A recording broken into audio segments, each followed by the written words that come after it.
കഞ്ഞിവെള്ളം കൊടുത്തോ? ഓ പിന്നെ അവര് 100 കൂട്ട പണിയുണ്ട്. അപ്പോഴവളുടെ ഒരു ആട്. എനിക്ക് തന്നെ നന്നായിട്ട് അറിയാടി. നീ ഒന്നും ചെയ്യണ്ട. എന്റെ ആടൊന്ന് പെരട്ടെ, അപ്പ കാണാം. വാ മോളെ. എല്ലാം അനുവദിക്കുന്നല്ലോ. പൂച്ച, ആട്, കോഴി, താറാവ്. ആടിനെ തീറ്റി വളർത്താൻ കണ്ടൊരു സ്ഥലം. എല്ലാത്തിനും ഞാനിത് പാകമാക്കും. ഉമ്മ വടിയൊന്നെടുത്ത് വന്നട്ടെ. നമ്മുടെ ആടിനെ വിളിക്ക്.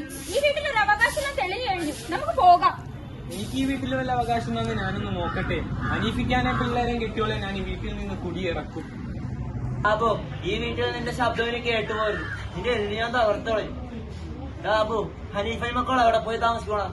അവർ അനീഫിക്കാന്റെ എസ്റ്റേറ്റിൽ പോയി വീടുണ്ടാക്കി താമസിക്കട്ടെ. എടാ അതിനൊക്കെ കണ്ടമാനം കാശ് വേണം.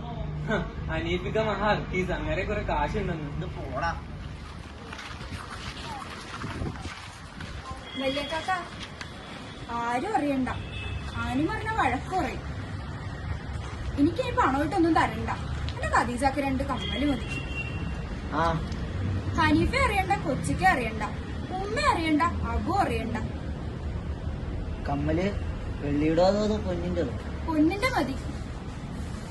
നോക്കട്ടെ. വല്ലവരോടും പറയോ? പരമ രഹസ്യക്ക് വെക്കാം. അബിക്കും സൈനു മുഹമ്മദിനും പാത്തുക്കുട്ടിക്കും കൊട കൊടുത്തു. പാവം എന്റെ ഖദീജ, അവക്ക് മാത്രം ഒന്നും കൊടുത്തില്ല. അതോടെ ഓർക്കണം.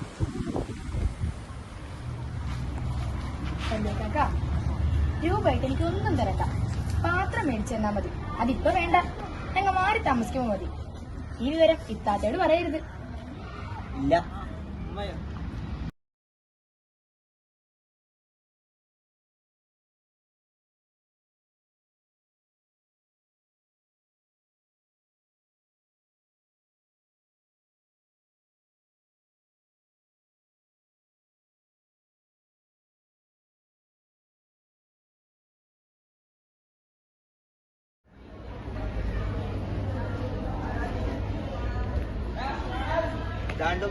ഇരിക്കട്ടെ.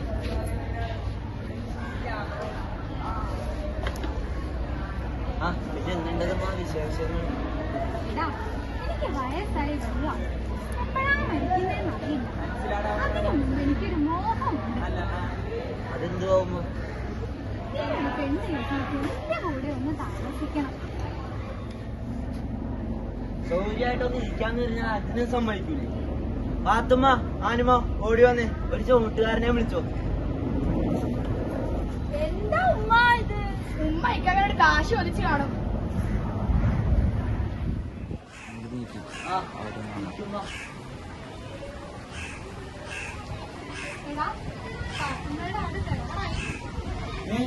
അത് പെറാറായോ? അപ്പൊ അതിനെന്തെങ്കിലും കൊടുത്തോ? അവന് കഞ്ഞിവെള്ളം കൊടുത്തതാ. ഇതതിനു കൊണ്ടേ കൊടുത്തു.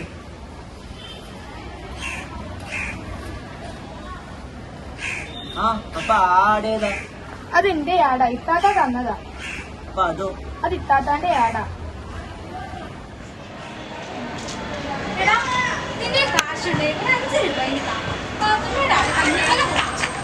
വലിയ കാക്ക, അത് ആനുമയുടെ ആടായിരിക്കും.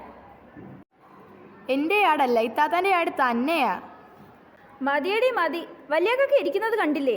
നീ ഒന്ന് അടങ്ങി ഒതുങ്ങി ജീവിയരെ. ഞാൻ വല്ലിക്കൊക്കെ അറിയാൻ വേണ്ടി പറയാം. ഇത്താത്തയുടെ ആട് വന്ന ഉടനെ തന്നെ ഞാൻ എൻ്റെ ആടിനകത്തുകൊണ്ട് കെട്ടിയിടും. ഇത്താത്തയുടെ ആടെ എൻ്റെ ആടിൻ്റെ പുല്ല് കട്ട് തിന്നും, ഞങ്ങളുടെ കപ്പപ്പൊട്ടും കട്ട് തിന്നും, ഞങ്ങളുടെ കടുംചായയും കട്ട് പിടിക്കും. പിള്ളേർക്കാണെങ്കിൽ ഒന്നും തിന്നാൻ കിട്ടാനില്ല. എല്ലാം ഇത്താത്തൻ്റെ ആട് കട്ട് തിന്നും. മതിയടി മതി. നിന്റെ കക്കാത്തൊരാട്. നിനക്ക് എവിടെന്ന ഈ ആട്? അത് ഇത്താത്ത തന്നത്. എടി, ഈ ദുനിയാവിൽ എത്ര ഇത്താത്തമാര് അനുജത്തിമാർക്ക് ആടിനെ കൊടുക്കാറുണ്ട്? നീ അതൊന്ന് പറ. എത്രയോ അനുജത്തിമാർക്ക് ചേട്ടത്തിമാർ ആന കൊടുക്കുന്നു. പിന്നെ ഈ വരെ പോലുള്ള ഒരാട്. വലിയക്കൊക്കെ ഉള്ളത് നിന്റെ നല്ല കാലം അല്ലേ? നിന്നെ ഞാൻ വെച്ചേക്കോ? എടി, പടച്ചോനെ നിരക്കാത്തയൊന്നും പറയരുത്. എനിക്ക് 2 ആടുണ്ടായിരുന്നു. അതിലൊന്നിനെ എൻ്റെ പൊന്നനുജത്തിയെ നിനക്ക് ഞാൻ തന്ന്. നീ അത് ഓർക്കണം. ഖദീജന്റെ കമ്മലിന്റെ കാര്യം മറന്നോ? ആരും അറിയണ്ട.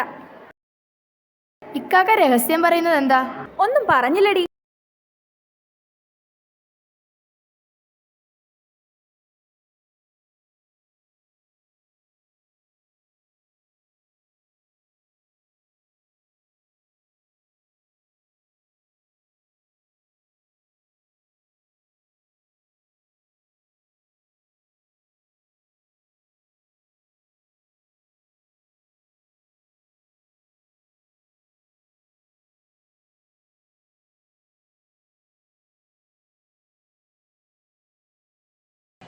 ഈ രഹസ്യം പാത്തുമ്മ എങ്ങനെ അറിഞ്ഞു? പെണ്ണുങ്ങളുടെ കാര്യമല്ലേ, സ്ത്രീജനങ്ങളുടെ ഉള്ളുകളിൽ മണ്ടഗണേശന്മാരായ പുരുഷവിസ്തത്തിന് എന്തറിയാം? ഡുങ്കു ഡുങ്കു.